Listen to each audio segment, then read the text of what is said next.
Wild West love stories. Tales of passion, written on the American frontier. "I do not have gold," came her father's voice, a familiar cadence she had heard deliver 1,000 sermons on the virtues of poverty and the richness of the soul. But this time, the holy timber was thin, stretched taut over a chasm of desperation. Elara Vance froze behind the heavy oak pulpit, the scent of lemon oil, old paper, and melting candle wax suddenly turning rancid in the stifling air of the chapel. She had only slipped in to replace the altar cloths for Sunday service, a simple, pious duty that had defined the 19 years of her life. But the sound that answered her father was anything but holy.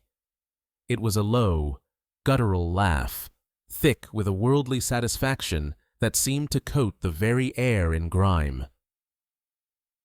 It was the laugh of a wolf that has finally cornered its prey after a long and patient hunt.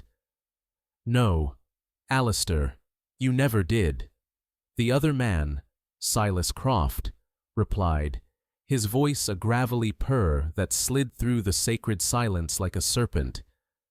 "But you have something better. Something far more valuable to me now. You have a daughter. A debt is a debt, Reverend, and the time for payment has come." A silence descended then, so profound that Elara could hear the frantic, panicked drumming of her own heart against her ribs. In that terrible quiet, a lifetime of faith shattered into a million pieces. She was not a child of God. She was collateral. She was not a beloved daughter. She was currency. She was the final, terrible payment for a sin she never knew had been committed, a ghost debt from a life her father had lived long before he'd ever worn a priest's collar. Here, in the very heart of her sanctuary, under the sorrowful gaze of a stained-glass Christ, her soul had just been sold, and the devil himself, smelling of expensive cigars and cold coin, had come to collect. A primal instinct, deeper than prayer and stronger than fear, screamed from the depths of her being. She could not let this happen. She would run, she would fight, she would be consumed by the unforgiving wilderness and bleached to bone under the New Mexico sun before she would be owned by that man. But could a preacher's daughter, raised on psalms and shielded from the world, truly survive the untamed West that had swallowed so many stronger, harder souls? Her terrifying journey into the unknown begins now, a testament to the fact that the most desperate souls often have the strongest will to survive. Stay with us to witness her harrowing escape and the unexpected destiny that awaits in the dust. If her story of courage touches your heart, please show your support by liking, sharing, and subscribing to Wild West Love Stories for more tales of love born from desperation. Part 1. A Bargain of Souls. The Chapel in Redemption. Gulch was the only world Elara Vance had ever truly known. It was a small, sun-bleached adobe structure that stood as a lonely testament to God in a land of dust, grit, and quiet desperation. For 19 years, its whitewashed walls had been the boundaries of her existence, its narrow, arched windows the only frames through which she viewed the harsh, sprawling territory beyond.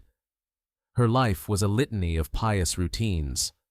Rising before dawn to knead the communion bread, its yeasty scent a holy perfume in the small parsonage kitchen, spending afternoons meticulously mending the church linens, her needle flashing in the dusty shafts of light, and evenings spent listening to her father, Reverend Alistair Vance, practice his sermons, his voice rising and falling with a practiced thunder that could make the pews tremble. She had always believed that his piety was as solid and unshakable as the mountains on the horizon. She saw him as a spiritual giant, a man who had wrestled with the devil and won, dedicating his life to God as a result. She did not see the fine cracks in his facade, the haunted look in his eyes when he thought no one was watching, or the way his hands would sometimes tremble as he clutched the heavy pulpit, less like a preacher and more like a drowning man clinging to a piece of driftwood. On this fateful afternoon, as she slipped into the silent chapel, she felt the familiar peace settle over her. The air was cool and still, a welcome respite from the oppressive heat outside. She ran a hand along the smooth, worn wood of a pew, a muscle memory of a lifetime of prayer. It was from this peaceful vantage that she heard the voices from the vestry, the small room where her father met with the town's troubled souls. But the voice that was not her father's held no trouble, only a chilling, absolute authority. The man he spoke to, Silas Croft, was a specter from a past Elara couldn't have imagined. He was a corpulent man, poured into a tailored eastern suit of dark wool that seemed to absorb the light around it. The dust of Redemption Gulch dared not cling to the polished leather of his boots. He was an invasive species in this arid land, a creature of wealth and shadow. A thick gold ring on his pinky finger glinted as he gestured dismissively, the flash of light like a heliograph signaling doom. She is devout, Silas. A good girl. Her father's voice was strained, the holy timbre she knew so well now replaced by the thin, reedy whine of a desperate merchant hawking his last, most precious ware. She has been raised in the word of the Lord. She will be compliant. Silas Croft stepped out of the vestry and into the main sanctuary, his bulk seeming to diminish the sacred space. He chuckled again, a low, grinding sound that vibrated in Elara's bones. "Oh, I'm not interested in her prayers, Alistair. I'm not interested in her soul. You already gambled that away. I'm interested in the debt. You remember our pact, don't you?" He began to walk slowly down the center aisle, his footsteps echoing like a death knell. California, 49. 2 boys, barely men, with nothing but grit in our teeth and dreams of a mountain made of gold. We were partners. Brothers, you called us. He stopped and ran a gloved hand over the collection plate, a sneer twisting his lips. But when our claim went bust and we were starving in that dusty canyon, you found God. Or so you said. I found reality. I found the last remaining nugget, the one you never knew about, and I used it to build an empire. But before I did, I staked you. I gave you the money to get out of that canyon alive, to come here and build this monument to your own hypocrisy. Elara felt the blood drain from her face. This church, her sanctuary, was built on a lie. That was a lifetime ago. Alistair protested, his voice cracking. A foolish, youthful oath. Oaths made in desperation are the most binding. Reverend, Silas purred, turning to face him, his pale, merciless eyes pinning Alistair to the spot. You swore on your future. You swore on the soul of your firstborn, should you ever have one, that your life would be mine to claim if you ever faltered. And you have faltered. You've begged and borrowed from me for years to keep this pathetic little flock of yours from scattering. The interest has compounded. He took a deliberate step toward the pulpit where Elara was hidden, and she shrank back, her heart seizing. She is all I have left, Alistair whispered, the words a final, pathetic surrender. Silas's smile was devoid of all warmth, a predator's grimace. She is all you have to give, he corrected. And she is more than enough. I'll send a carriage for her at midnight. Have her ready. And Alistair, he leaned in, his voice dropping to a conspiratorial menace. If she is not there, I will tell your flock about the real foundation of this church. I will tell them how their holy man is nothing but a failed prospector who sold his partner's share for a second chance. Then, I will burn this place to the ground with you inside it. And after that, I will find her anyway. The finality in his tone was absolute. As Silas Croft's heavy footsteps receded, leaving the scent of expensive cigars and damnation in their wake, Elara leaned her head against the cool wood of the pulpit, the world tilting on its axis. The sermons of her youth, the hymns she had sung with such fervor, all of it turned to ash in her throat. Her sanctuary had become her auction block. Her father, her shepherd, was the one who had led the wolf to her door. There would be no salvation found within these walls. Her only prayer now was a desperate, silent plea for the strength to escape. Midnight was a deadline, not a destiny. For Elara, the hours between hearing the sentence and its execution were a blur of cold, calculated terror. She stumbled back to the parsonage, moving on autopilot, her mind a maelstrom of shattered faith and nascent fury. The familiar scent of beeswax and her father's pipe smoke, once a comfort, now seemed to choke her. Her bedroom, a small, austere space with a single window overlooking the church graveyard, felt like a prison cell, the walls closing in. For a wild, frantic moment, she considered confronting him, screaming the questions that tore at her throat. How could you? Was my life, my soul, worth so little? But she knew it would be useless. She had heard the finality in Silas Croft's voice, and she had seen the utter collapse in her father's spirit. He was a broken man, and broken men could not protect anyone.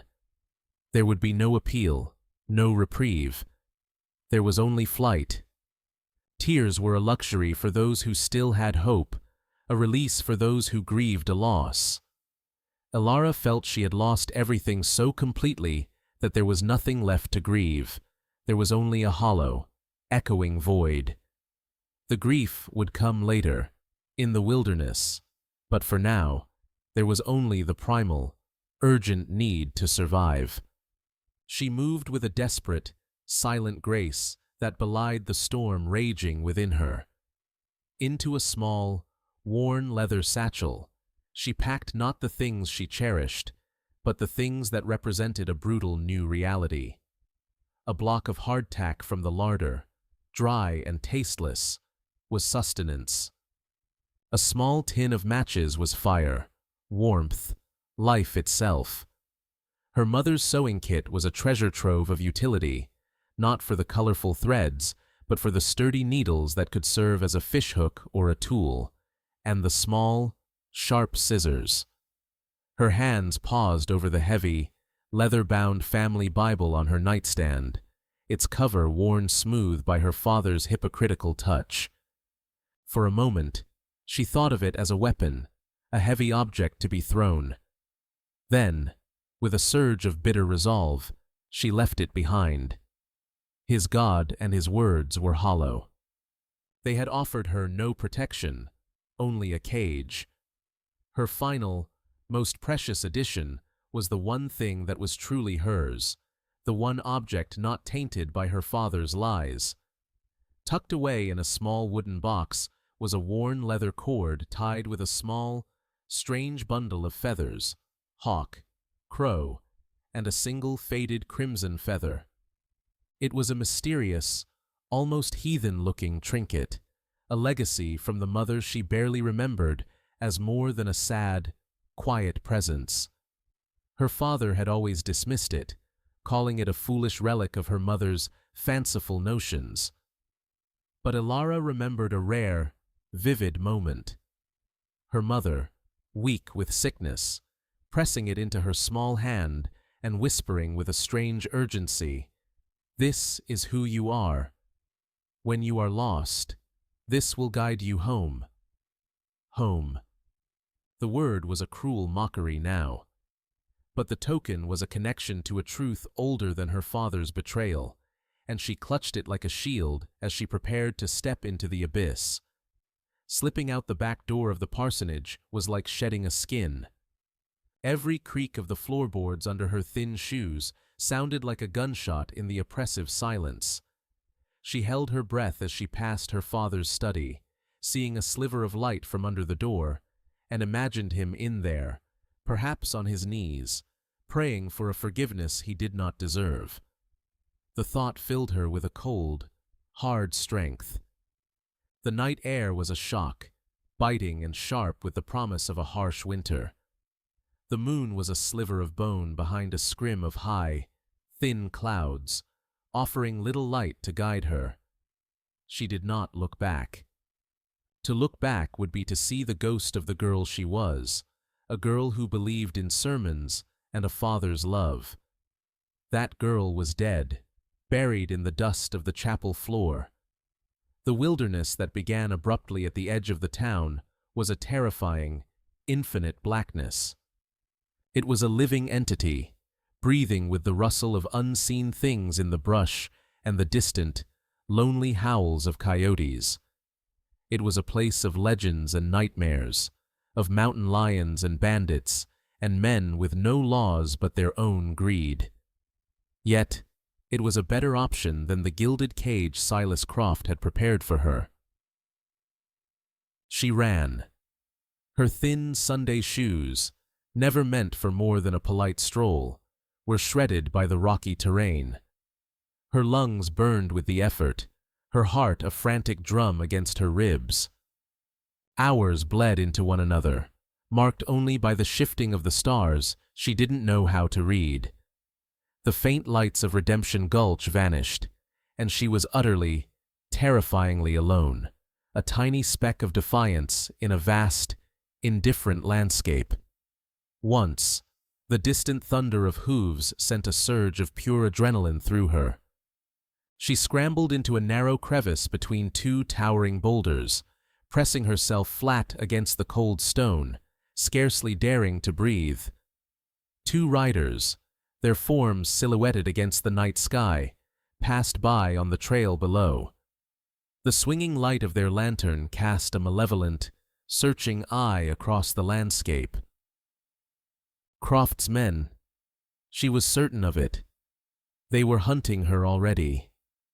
The close call left her trembling uncontrollably, but it also hardened her resolve. She pushed deeper into the foothills, away from any established path, trading speed for the safety of the broken, treacherous ground. But adrenaline was a finite resource, and her body, unaccustomed to such brutal exertion, began to betray her. Exhaustion settled in, a heavy, creeping cold that had nothing to do with the dropping temperature. Her ankle twisted violently on a loose stone, sending a searing, white-hot pain up her leg. She cried out, the sound swallowed by the wind. She stumbled, fell, and pushed herself back up, again and again, her dress torn to ribbons, her hands and knees raw and bleeding. Her vision began to blur, the landscape swimming in and out of focus. Then, the first snowflake landed on her cheek, a touch as cold as a dead man's kiss. The wind, which had been a mournful sigh, rose to a vicious shriek. The snow began to fall in earnest, a hard, driving blizzard that appeared from nowhere, a white fury that erased the land and sky in a matter of minutes. Disoriented, freezing, and crippled with pain, Elara could go no further. She saw the dark shape of a great, gnarled juniper tree, its low sweeping branches offering the barest illusion of shelter, and staggered towards it. She collapsed at its base, her body refusing to obey any further commands. The pain in her ankle faded into a dull, pervasive numbness. The world dissolved into a swirling maelstrom of white. Her last conscious thought was of the feathered token, clutched so tightly in her fist that the leather cord cut into her palm. This will guide you home. Then, she sank into the waiting darkness, the snow beginning to form a soft, cold, and final blanket over her still form. Part 2. Echoes in the dust. Kaelen moved through the snow-hushed forest like a disembodied spirit, a part of the landscape's own profound silence. The sudden, unseasonable blizzard was a gift from the spirits, driving the deer down from the high ridges, but it was also a lament. The air, thick with falling snow, felt heavy with memory. For Kaelen, every landscape was a map of loss. He could not see a stand of winter aspens without remembering how his wife, Tia, had loved the way their white bark looked like the bones of the earth. He could not feel the bite of the wind without recalling the warmth of her hand in his. He was a man carved from the same stark, beautiful country he inhabited, his features sharp, his eyes holding the patient, watchful quality of a hawk. But beneath the stoic exterior of the Comanche warrior lay a quiet, aching solitude, a hollow space carved out years ago when the white man's fever had stolen Tia from him and left his world silent. He tracked not only for sustenance, but for purpose, for a rhythm to quiet the ghosts of a life that was no more. It was this deep attunement to his surroundings that made him stop. It was not a sound, nor a scent of game on the wind. It was a violation of the natural order. A flicker of color against the vast, monochrome canvas of white and gray, a swatch of blue cotton, nearly buried beneath a juniper bough. His body went rigid, every muscle coiled. His hand moved, not with panic, but with a fluid, practiced economy, to the handle of the bone knife at his belt. His experience with the Tahbai bow, the white man, had been a lesson written in blood and betrayal. They were a people of loud noises, broken promises, and a relentless, hungry greed that consumed everything it touched. His first instinct, the instinct of a warrior tasked with protecting his people, was to fade back into the trees, to leave what was surely a trap or a tragedy to its own grim fate. The troubles of the white man were a plague, and he wanted no part of it. But something held him. The shape under the snow was too small, too still. Curiosity, an emotion he rarely indulged, won out over caution. He moved forward in a low crouch, his moccasins making no sound on the fresh powder, his eyes scanning the surrounding trees for any sign of an ambush. There was nothing. Only the heavy silence of the forest after a storm. He knelt and brushed away the snow. The sight beneath made him pause, a breath catching in his throat. It was a woman, a white woman, her face as pale as porcelain, her lips tinged with the blue of encroaching death. She was young, and even in her frozen, desperate state, there was a fragile beauty to her, like a desert flower blooming defiantly after a rare rain. He saw the dark bruises on her arms, the torn dress, the terror etched onto her features even in unconsciousness. She had been running. From what, or whom, he could guess. A cold, familiar anger stirred within him.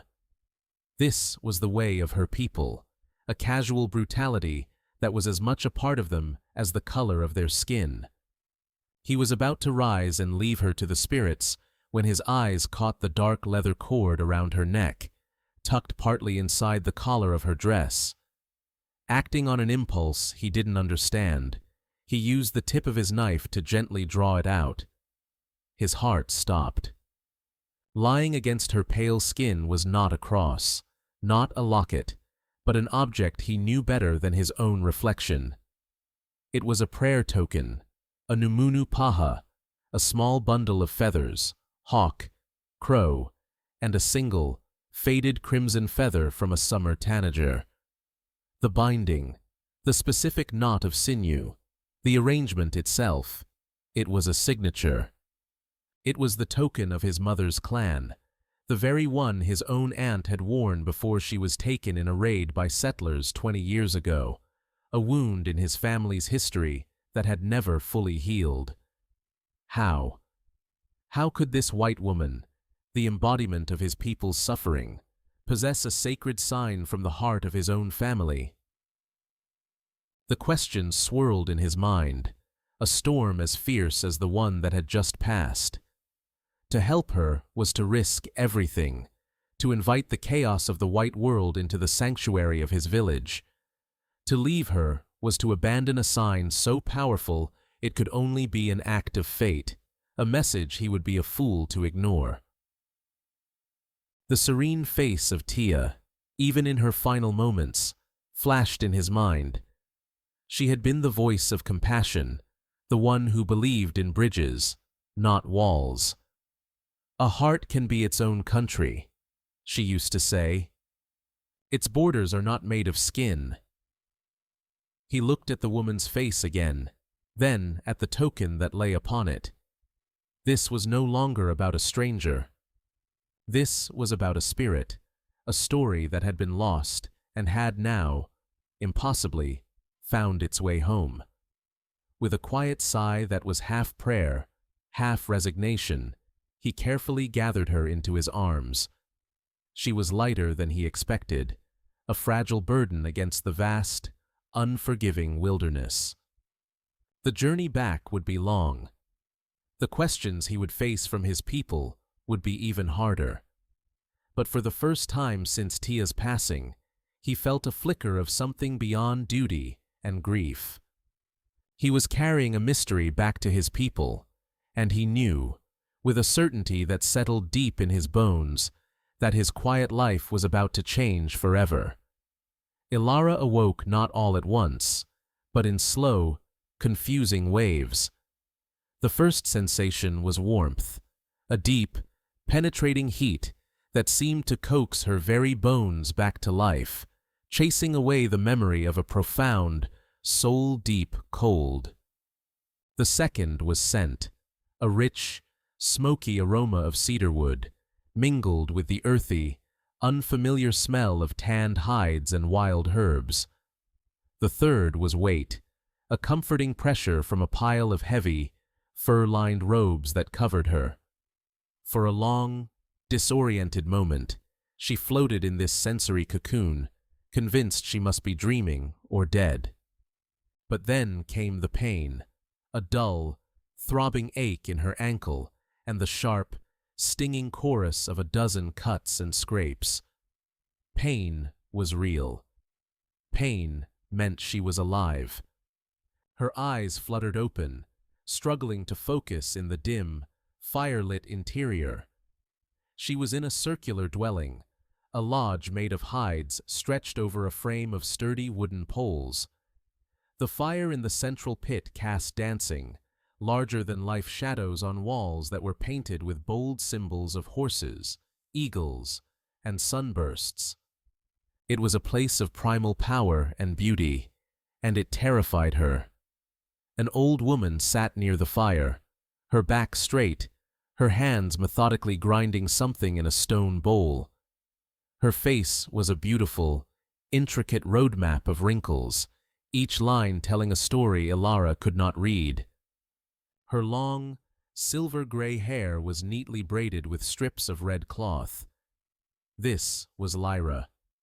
She did not smile, but her eyes, dark and deep as a desert night, held a profound and unnerving sense of calm. Seeing Elara stir, she set aside her bowl, filled a wooden cup with a steaming broth, and moved to her side. She knelt and lifted the cup to Elara's lips. It was a savory, nourishing liquid that tasted of wild game and herbs, and it was the most wonderful thing Elara had ever tasted. She drank greedily, the warmth spreading through her limbs, a lifeline in a sea of fear. Where am I? Elara's voice was a dry, raspy whisper, the words scratching at her throat. Lyra simply placed a single, gentle finger to her own lips. Rest, she said, her voice like the rustle of dry autumn leaves. Words can wait. Your spirit must find its way back to your body. Elara obeyed, sinking back into the soft furs, her immediate panic momentarily quieted by the woman's gentle authority. But the peace was a fragile thing, and it was soon shattered. The hide flap covering the entrance was thrust aside, and another woman entered, younger and moving with the sharp, aggressive energy of a striking hawk. She carried a bundle of firewood. This was Naya. She stopped dead when she saw Elara was awake, and her face contorted into a mask of pure, undisguised hostility. She spat a stream of angry-sounding words in a language Elara didn't understand, gesturing towards her with a contemptuous flick of her wrist. Lyra responded in a low, firm tone, and though Elara couldn't comprehend the words, the meaning was universal. A sharp rebuke. With a final, venomous glare at Elara, Naya slammed the firewood onto the ground and stormed out, leaving a wake of palpable animosity. The brief, violent exchange left Elara trembling. She was not a guest here. She was an intruder. Lyra sighed, a weary, ancient sound. "Do not mind her," she said, switching back to English. Naya's heart carries a scar that will not heal. Her parents were killed by soldiers at Sand Creek when she was a child. She sees your face and sees only the men who took them from her. The explanation offered no comfort, only a deeper understanding of the bloody chasm that lay between her and these people. Later, when some of her strength had returned, Lyra sat beside her again. In her hand, she held the feathered token. "Kaelen found you carrying this," she said, her voice now holding a new, sharper edge. "It belongs to the people. Tell me how you came by it." Elara's hand flew to her neck, feeling its absence like a fresh wound. "It was my mother's," she whispered. "She gave it to me before she died. She never said what it was." Lyra's gaze intensified. "What was her name?" "Her white name. Elara. Elara Vance." Lyra's eyes closed for a long moment, as if listening to an echo from the distant past. When she opened them, there was a new light in them, a flicker of profound sorrow and dawning recognition. "Elara," she repeated softly, tasting the name on her tongue. "Before she was Elara, she was Tabeni, Sunlight Girl, my sister's daughter. She was taken during a raid on our summer camp, when she was not much older than you are now." The words struck Elara with the force of a physical blow, knocking the very breath from her lungs. Her mother, a Comanche, all the disjointed pieces of her childhood, her mother's strange, sad lullabies, her uncanny knowledge of wild plants, the profound, unspoken grief that always seemed to cling to her like a shroud, suddenly snapped into a painful, coherent, and terrifying picture. She was not just a white woman, an intruder. She was of their blood. But as she looked at the hard, unwelcoming landscape outside the lodge and remembered the pure hatred in Naya's eyes, she knew that blood was not a bridge. In this world, it might only be another cage. Part 3. The Serpent's Shadow. The days that followed bled into a grueling liturgy of survival, a painful and necessary baptism by which Elara Vance was stripped of her former self. Life in the Comanche camp was a constant, thrumming rhythm of physical demand, a cadence set by the sun, the seasons, and the collective need of the tribe, and Elara struggled to find her place within it. Under Lyra's patient, watchful eye, she began the arduous process of unlearning her old life to absorb a new one. Her hands, once soft and accustomed to the delicate dance of needlepoint and the rustle of hymn book pages, were now perpetually sore and stained. She spent hours kneeling on the hard-packed earth, using a heavy stone matat to grind dried corn into meal, a repetitive, punishing task that made her shoulders ache and awakened muscles she never knew she possessed. She learned to scrape the last stubborn vestiges of flesh and sinew from freshly tanned deer hides with an obsidian tool that felt clumsy and alien in her grip. Her skin blistered, then broke, then hardened into calluses. Her fingernails were chipped and permanently rimmed with dirt. She was being unmade and remade, molded by the very land itself. She learned that every plant had a purpose: willow bark for pain, yarrow to staunch bleeding, the root of the yucca for soap. She learned that every animal possessed a spirit that must be honored, and that no part of a slain deer was ever to be wasted. But the highest hurdle was the language, a cascade of percussive sounds and guttural stops that felt impossible on her English-trained tongue. The village children, with the guileless honesty of youth, would sometimes giggle at her halting attempts to form the words. Their laughter wasn't malicious, but it stung nonetheless, a sharp, painful reminder of her otherness. Yet, she persisted. Long after the camp had fallen into slumber, she would sit by the dying embers in her lodge, repeating the words Lyra had taught her, whispering them to the fire like a prayer. Tuhuya, deer; pa, water; kuma, husband, a word that brought a strange heat to her cheeks for reasons she refused to examine. Through all this, Naya was a constant, hovering shadow of disapproval. Her hostility was no longer overt, but had been honed into a subtle campaign of sabotage. A pot of stew that Elara had been carefully tending all afternoon would be found mysteriously scorched on the bottom the moment she turned her back. The sinew thread she was using to stitch a moccasin would be found severed, left in a frayed, useless tangle. Each incident was small, deniable, but they accumulated into a clear, painful message. You do not belong here. Elara never complained, never accused. She simply, silently, scrubbed the scorched pot and started again, found new thread, and patiently redid her work. Her resilience was a quiet act of defiance, a declaration that she would not be broken. Kaelen remained a distant, watchful presence. He rarely spoke to her, yet she often felt his eyes on her, a gaze that was not judgmental, but assessing. He moved on the periphery of her new life, a silent guardian she wasn't sure she had earned. One morning, after she had struggled for an hour with a dull scraping tool, she returned from fetching water to find a new one lying in its place, its edge honed to a perfect, razor sharpness. Another evening, as a cold wind whipped through the village, she saw him from a distance, securing a loose flap on the lodge Lyra had given her, his movements economical and precise. He never acknowledged these small kindnesses, and neither did she. They existed in a space of unspoken understanding.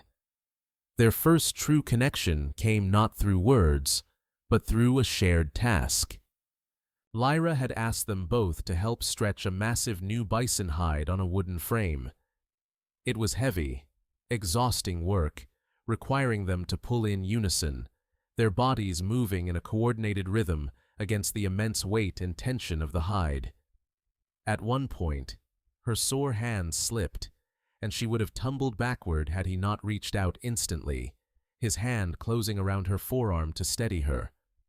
His touch was firm, warm, and sent a jolt through her that had nothing to do with the physical effort. Their eyes met for a long moment over the stretched hide. In his gaze, she saw none of the pity or condescension she had come to expect from the world, but a flicker of something else, something she hadn't dared to hope for. Respect. He wasn't looking at a fragile white woman. He was looking at a partner, someone pulling her own weight. He gave a short, almost imperceptible nod, and they returned to their work. No words were exchanged, but for Elara, it was a seismic shift. A single, silent acknowledgement from him was worth more than 1,000 words of welcome from anyone else. It was a sign that, perhaps, she was not just surviving here.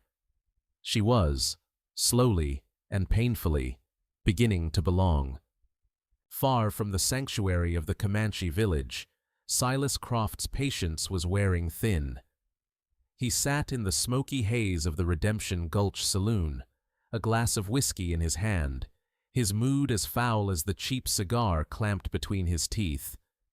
He was not a man accustomed to being defied.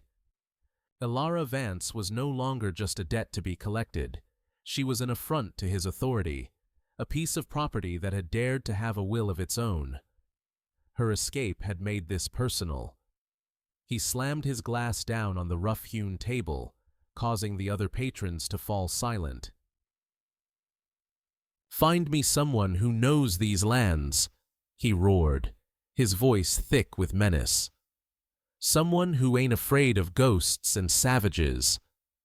A grizzled, one-eyed trapper, smelling of beaver pelts and desperation, was shoved forward.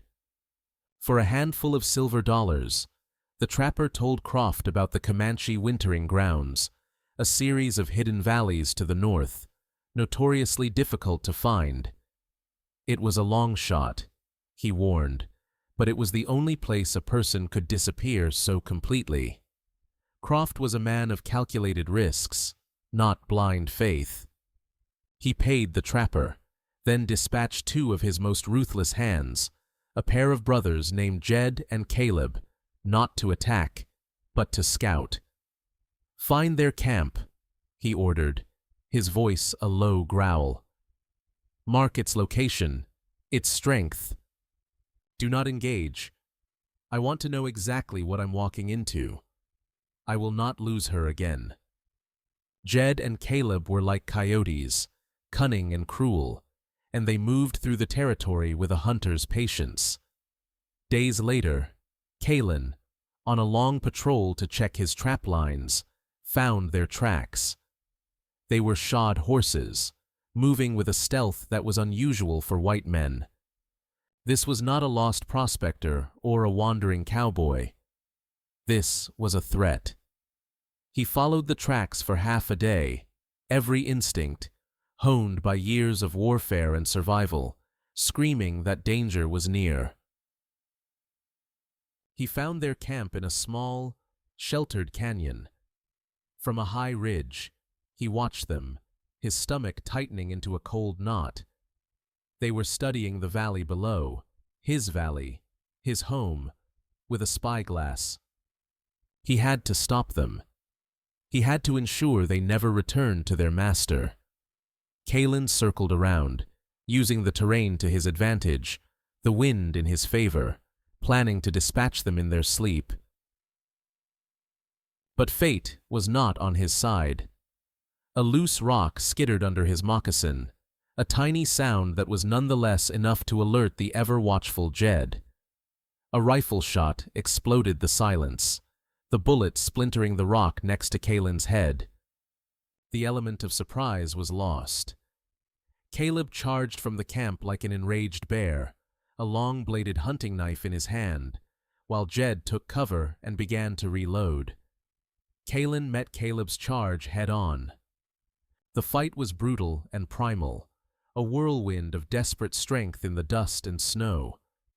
Kaelen was faster, more skilled, but Caleb was a brute, fighting with a wild, cornered animal ferocity.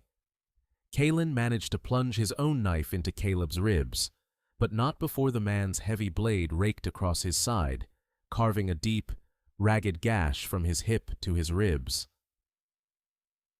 As Caleb collapsed with a final, gurgling sigh, Kaelen staggered to his feet, blood pouring from the wound, his vision swimming. He saw Jed aiming the rifle for a final, fatal shot. With the last of his strength, fueled by an image of Elara's face, Kaelen threw his tomahawk. It spun end over end, a blur of wood and steel, and embedded itself deep in Jed's chest. Silence, abrupt and absolute, returned to the canyon. Kaelen leaned against a rock, pressing a hand to his bleeding side, his breath coming in ragged, painful gasps. He had won. He had protected his people. But as he looked at the long, treacherous distance back to the village, a wave of dizziness washed over him. The cold was sinking into him, and the world was beginning to tilt.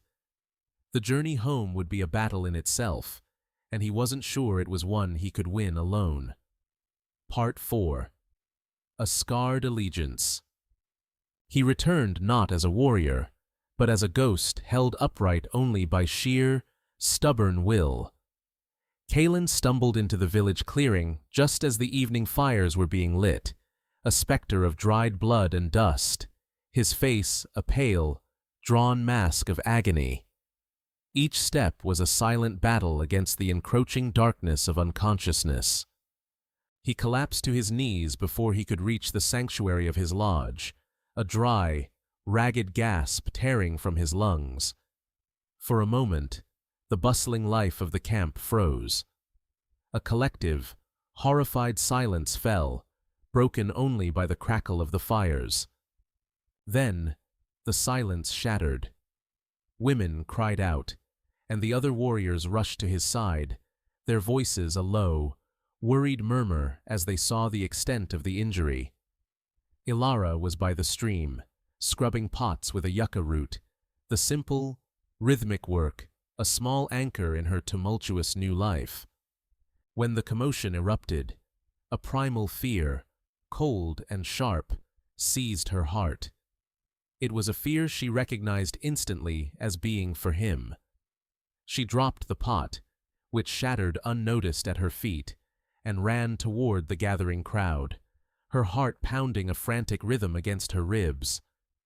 She pushed her way through the tightly packed bodies, heedless of the startled and annoyed glances, her world narrowing to a single, terrifying point: the fallen form of the man who had saved her. While others stood frozen in shock, Elara's mind, honed by weeks of Lyra's practical, no-nonsense lessons, went to work. She saw past the legendary warrior and saw the wound. A ragged, dark gash in his side, crudely bound with a strip of his own shirt, the fabric already soaked through with blood that was too dark, too sluggish.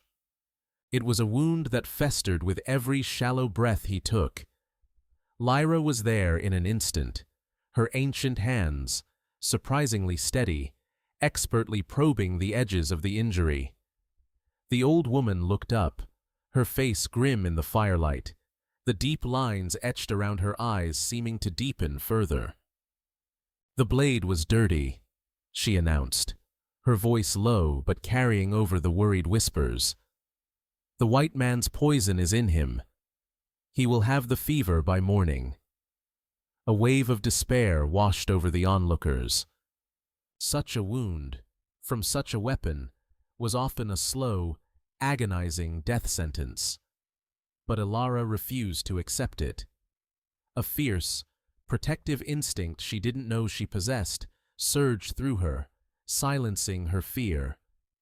Pushing aside the feeling that she had no right, that she was still an outsider, she knelt opposite Lyra in the dirt. "We have to clean it," she said, her voice clear and steady, cutting through the collective anxiety and surprising even herself. "With boiled water and the willow bark poultice, and we need yarrow to stop the bleeding." Sevens. Lyra looked at her, a long, appraising stare that seemed to pierce right through to her soul. In Elara's eyes, she saw not the hysteria of a frightened girl, but the unwavering focus of a healer. She saw a determined woman, her eyes clear with purpose, ready to fight. Lyra gave a single, firm nod. The gesture was all the permission, all the acceptance Elara needed. While the other warriors carefully lifted Kaelen and carried him to his lodge, Elara moved with an urgency she'd never known. She became a whirlwind of focused energy, directing the younger girls to fetch the cleanest water from the spring and build up the fire. She herself gathered the necessary herbs from the store Lyra kept, her hands unerringly finding the willow bark, the yarrow, the crushed juniper for cleansing the air of bad spirits. Naya stood at the entrance to Kaelen's lodge, a rigid silhouette against the firelight, her arms crossed, watching Elara with a look of profound conflict. She saw the white woman, the source of all this trouble, now taking charge, her movements efficient, her commands respected. She saw the woman Kaelen had brought into their world, now fighting tooth and nail to keep him in it. For the first time, Naya's deep-seated hatred was at war with a grudging, undeniable flicker of respect. Inside the lodge, the air was thick with tension and the metallic smell of blood. Elara worked alongside Lyra, her movements becoming a mirror of the old woman's. She cleansed the wound with a tenderness that was almost a prayer, her touch gentle but firm, ignoring Kaelen's pained groans as she cleaned away the filth. This was more than just nursing a patient, it was a vigil. She was no longer the frightened survivor Kaelen had carried from the snow. In this moment, as she fought for his life, she was his protector. The roles had been reversed, and in that reversal, a bond that had been quietly growing between them was about to be forged in the crucible of fever and fear, destined to become either as strong as steel or to shatter into ash. The night was a long, suffocating battle against the encroaching shadows of death. Kaelen's body burned with fever, and the close confines of the lodge became a sweatbox, the air heavy with the scent of medicinal herbs and mortality. Lyra, her ancient strength waning with the passing hours, eventually had to rest, leaving Elara to hold the vigil alone. She sat by his side on the hard-packed earth, a small, determined figure against the vastness of the night, refusing to succumb to the exhaustion that pulled at her own limbs. She bathed his face with a cloth dipped in cool water, forced sips of a bitter, fever-reducing tea between his cracked lips, and changed the poultices on his wound with a devotion that went far beyond mere duty. He was her anchor in this strange new world, the one person who had shown her a quiet, profound respect, and she would not let him be swept away by the dark tide. In the throes of his delirium, the formidable walls around Kaelen's stoic heart crumbled into dust. He murmured in the Comanche tongue, his voice thick with pain and memory, his words a torrent of half-forgotten sorrows. Elara, with her still limited understanding of the language, could only grasp fragments, but they were fragments that painted a vivid, heartbreaking portrait of his soul. He spoke a name, Tia, over and over, a whisper of profound, heart-wrenching grief. He spoke of a raid, of the smell of smoke and the sound of screams, and of a small, wooden bird he had carved, now lost forever to the ashes of his past. He spoke of watching the light fade from her eyes, a light as bright as her name, Sunlight Girl. Elara didn't need to understand every word to comprehend the depth of his loss. She was not just tending to a physical wound, she was bearing witness to the raw, unhealed scars on his spirit. In these vulnerable, unguarded moments, as she wiped the sweat from his brow, she felt a connection to him so profound It ached in her own chest. She would soothe him with her own words, her voice a low, steady murmur, mixing the few Comanche phrases she knew with the gentle cadence of English prayers from a life that felt a century away. She spoke not to the legendary warrior, but to the grieving man, telling him he was not alone, that he was safe, that the sun would rise, and he would rise with it. Meanwhile, Naia's own turmoil drove her from the village. Restless and agitated, she paced the moonlit trails, her heart a knot of confusion and rage. She blamed Elara for the attack on Kaelen, seeing it as the inevitable, bloody consequence of welcoming an outsider. This trouble, this violence, had followed the white woman to their home like a curse. Her frustration led her to the camp of a traveling merchant, a smooth-talking mestizo named Rios, who sometimes traded with the tribe for pelts. She sought a distraction, a bottle of the white man's whiskey to numb the war that was raging in her thoughts. As they shared a drink by his fire, Rios, who was in fact one of Silas Croft's most trusted spies, expertly pried at her anger, his questions slick with false sympathy. "It is a great shame your strongest warrior is laid low," he said, shaking his head. "Especially now, with the Sundance ceremony coming. The other villages will need your best men to help with the preparations. No? It leaves your own camp vulnerable." In her anger and intoxication, Naia scoffed, her pride wounded. "Our strength is not in one man," she said carelessly, her words sharp with defiance. "But yes, many of our warriors will travel to the sacred buttes in 3 days' time. The main camp will be quieter. But we are never vulnerable." She said it as a boast, a fierce assertion of her people's resilience. She had no idea she had just handed Silas Croft the key to destroying them. She left Rios's camp feeling no better, the whiskey only souring her mood, completely oblivious to the fact that her bitter words had just set in motion a devastating plan of attack. Part 5. The River of Fire. With Elara's tireless, round-the-clock care, the fever finally broke. Kaelen awoke one morning to find the world return to a sharp, clear focus, the searing pain in his side now a dull, manageable ache. His first clear sight was of Elara, asleep in a sitting position by his fire, her head resting on her knees, her face smudged with soot and etched with a profound exhaustion that mirrored his own recent battle. In that quiet, dawn-lit moment, seeing the toll her vigil had taken on her, he knew that his life was now irrevocably bound to hers. The gratitude he felt was a current that ran deeper than words, a silent acknowledgement that she had not only mended his flesh, but had also fearlessly entered the fevered wreckage of his spirit and guided him back. The days that followed were filled with a new, unspoken intimacy. The barriers of race, of language, of caution, had been burned away in the heat of his fever. He taught her the right way to fletch an arrow, his large, scarred hands gently guiding hers. In return, she read to him from a tattered copy of Shakespeare she had inexplicably packed, her soft voice bringing the strange, beautiful words of star-crossed lovers to the fire-lit interior of his lodge, a magic he had never known.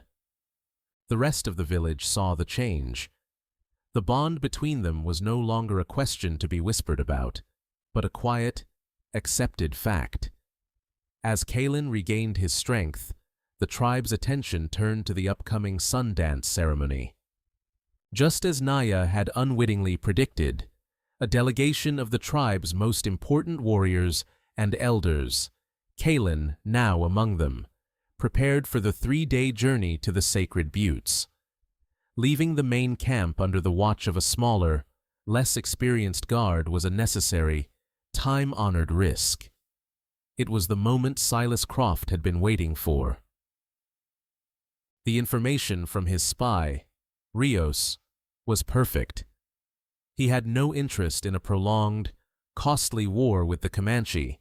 That was not profitable. He wanted a swift, terrifying strike that would break their spirit and deliver his prize. His plan was brutally simple and cruelly efficient. Create a massive diversion, snatch Elara, and take a high-value hostage to ensure no one would have the stomach to follow. As the first hint of dawn painted the eastern sky in shades of gray and rose, the attack began. It was not a full frontal assault, but a coordinated series of lightning raids designed for maximum chaos. Croft's men, moving like wraiths under the cover of the pre-dawn gloom, set fire to several empty supply lodges on the southern edge of the camp. Simultaneously, another group of riders, hollering and firing pistols into the air, stampeded the tribe's precious horse herd, sending them galloping in a panic-stricken, thundering frenzy right through the center of the village. The chaos was instantaneous and absolute. The remaining warriors, roused from sleep and completely disoriented, raced to fight the spreading fires and to try and contain the terrified, stampeding horses. It was a perfect storm of confusion. In this carefully orchestrated pandemonium, Silas Croft and his personal cadre of men, their faces grim and determined, moved like surgeons toward their true objective. Elara had been awoken by the first screams and the acrid smell of smoke. Fearing for the children, she ran from her lodge directly into the path of Croft himself. His cruel, triumphant smile was the very image from her nightmares. "Did you miss me, my dear?" He sneered, grabbing her arm in a brutal, iron grip. Before she could scream, a dirty cloth was stuffed into her mouth. As his men began to drag her away, another group snatched their second target. A small, terrified boy who had run out of his lodge directly into their path, Tekka, the 6-year-old son of the village chief. The raid was over as quickly as it began. By the time the fires were brought under control and the last of the horses were calmed, Silas Croft was gone, leaving behind a smoldering, violated village and a stunned silence more terrifying than the noise of the attack. He had Elara, and he had the chief's son. In his mind, he had already won. The sight of Tekka, the chief's son, being hoisted onto a horse and carried away alongside Elara struck Naya with the force of a physical blow. The world tilted on its axis, and the whiskey-fueled bravado of her conversation with Rios curdled into a cold, sickening horror in the pit of her stomach. This was her fault. Her anger, her pride, her careless words had been the stones that paved the path for this devastation. As the warriors, summoned back by smoke signals, returned to the ravaged camp, their faces grim with fury, Naya pushed through the crowd and fell to her knees before Kaelen and the stunned chief. "It was me," she confessed, her voice choked with tears of shame, the words tearing from her throat. "I spoke with the traitor, Rios. I was angry. My foolish pride. It guided their hands to our heart." A wave of furious murmurs swept through the crowd, but Kaelen silenced them with a raised hand. He looked down at Naya, at her unbearable guilt, and he saw not a traitor, but a warrior who had made a terrible mistake. "Regret will not bring them back," he said, his voice hard as flint, but not unkind. "Action will." He pulled her to her feet, his grip firm. "Is there another way? A path they will not expect?" Sevens. A spark of desperate hope ignited in Naya's eyes. "Yes," she said, her voice gaining a sliver of its old strength. "The serpent's spine. It is a narrow, treacherous goat trail through the high mesas. They would not dare take it with their horses, but we, on foot, can move faster. We can get ahead of them. The plan was set. A large war party would follow Croft's main trail, a loud and visible pursuit to keep him looking over his shoulder. Meanwhile, a smaller, faster group, Kaelen, a now fiercely determined Naya, and 2 of their best trackers, would take the secret path. During the chaotic ride out of the valley, Elara had not been idle.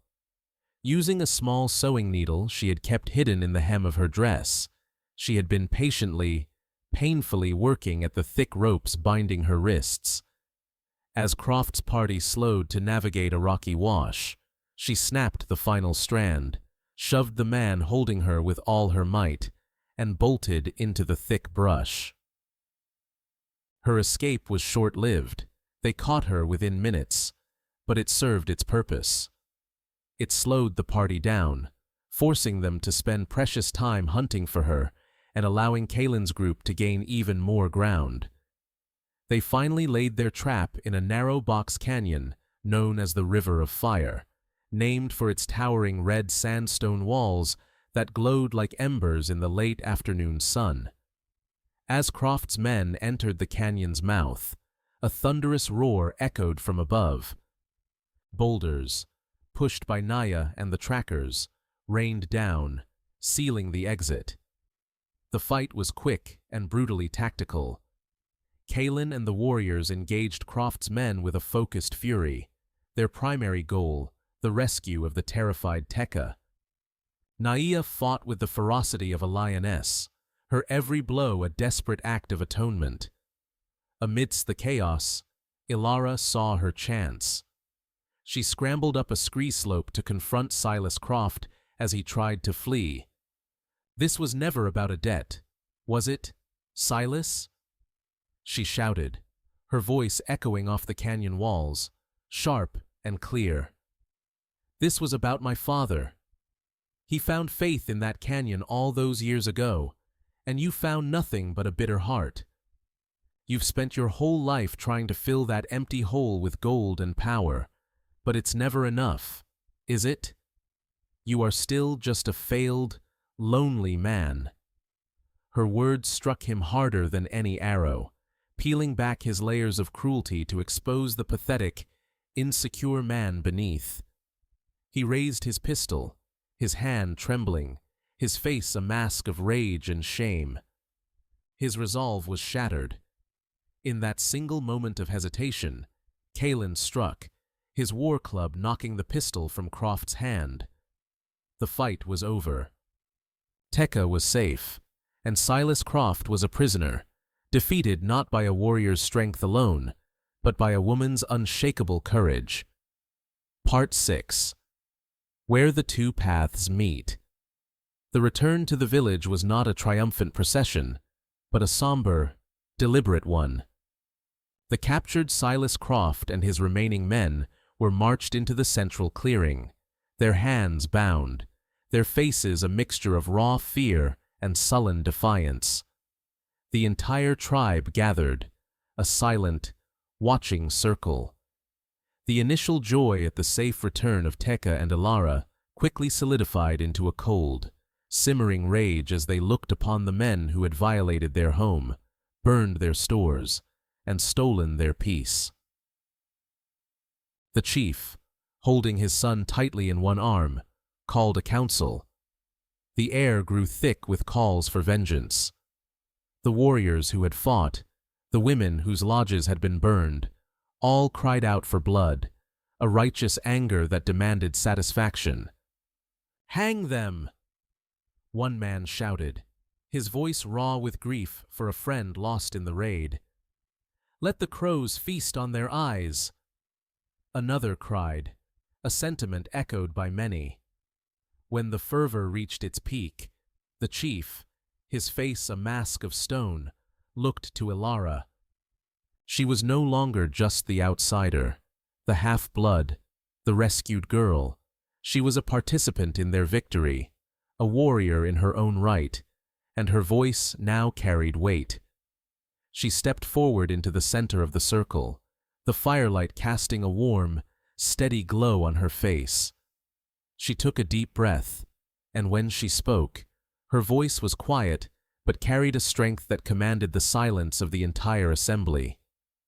She began in Comanche, her accent still imperfect, but her words clear and heartfelt. "My heart sings to be home, among my family." Then she switched to English, forcing Croft and his men to understand every word of their sentencing. "You ask for their blood," she said, her gaze sweeping over the angry faces before landing on Silas. "And by the laws of vengeance, they have earned their deaths. But to kill them is to become like them. It is to let their hatred poison our own hearts, and to answer a fire with a fire until the whole world is ash." She paused, letting the words sink into the tense silence. "There is another justice. A justice of the wild, a justice of this land. Strip them of their guns, their knives, and their horses. Give them each one waterskin and point them east, back toward the world they came from. Let the desert they covet so much be their judge. Let them walk back to their world stripped of the power and pride they worship.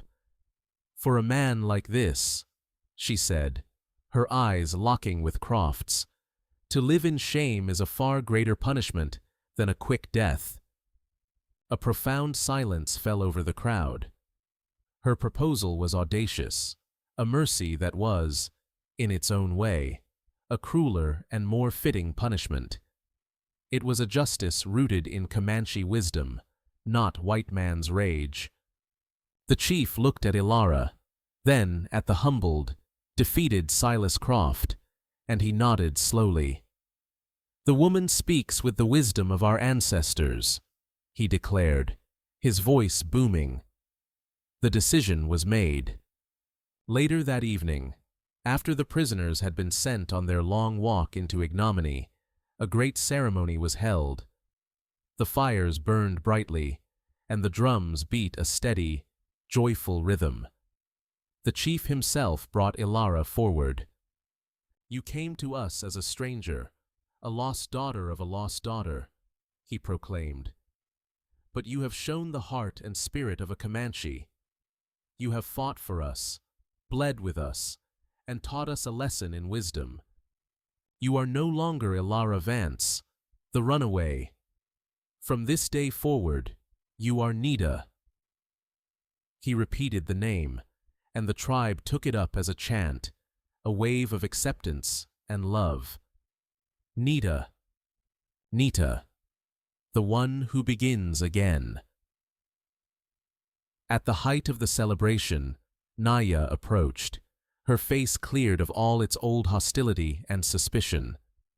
She stood before Nita and bowed her head. "I was blinded by my grief and my fear," she said, her voice ringing with sincerity for all to hear. "You have shown me that strength is not in building walls, but in opening your heart. Forgive me, my sister." Nita pulled her into a fierce, tearful embrace. "There is nothing to forgive," she whispered. The two women, once adversaries, now stood together, a symbol of the tribe's own healing and acceptance, united under the vast, starry sky. The ceremony was more than just a renaming. It was an anointing, a formal weaving of Nita's spirit into the fabric of the tribe. Lyra, her ancient eyes shining with a pride that was almost fierce, approached and draped a beautifully beaded shawl over Nita's shoulders. It was a storyteller's mantle, a sacred honor bestowed upon those tasked with keeping the tribe's history, its laws, and its soul alive through the power of the spoken word. "You have a voice that bridges two worlds," Lyra said, her hand resting on Nita's shoulder in a gesture of profound blessing. "You will learn our stories, and you will speak them so they are never forgotten." In that moment, Nita's journey came full circle. The preacher's daughter, once defined by the rigid, written words of a single, holy book, was now entrusted with the living, breathing library of an entire people. Her past had not been erased. It had been integrated into a richer, more profound identity, a tapestry woven from two different threads. As the dancing and singing swirled around them, a joyous, pulsating celebration of survival and renewal, Kaelen made his way to her side. He did not speak at first, simply standing with her, their shared presence a silent testament to the impossible journey they had traveled together.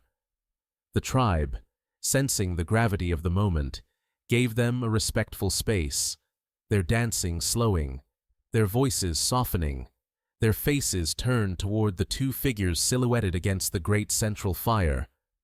Then, in front of everyone, Kaelen took her hand. His voice, when he finally spoke, was not loud, but it resonated with a raw, honest power that stilled the entire village. "For many seasons," he began, his gaze locked with hers, his voice thick with an emotion he no longer tried to hide, "my heart was a winter ground, frozen and barren. I walked a path of memory, surrounded by the ghosts of what I had lost.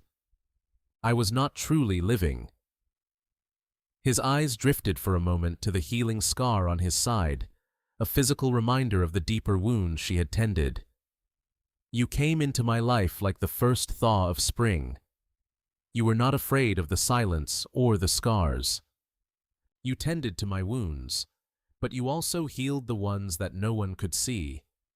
You woke the sleeping part of my spirit." Sevens. He turned then, to face the tribe, but he kept her hand firmly in his.